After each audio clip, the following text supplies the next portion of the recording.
Hello everyone, welcome back to our channel. In today's video, you're going to see how to find IP address in Windows 10 or 11. So in here, you have to head over to your search option on the bottom right, the bottom left, and in here, just search for run and tap on enter.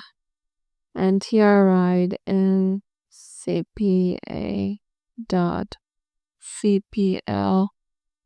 Now enter. Now this will open up, and here head over to this option where your Wi-Fi is connected, and here go to the details option in here in your Wi-Fi 3 status. Now here you will find the address or the IP address, the subnet mask, and default giveaway DHCP server too.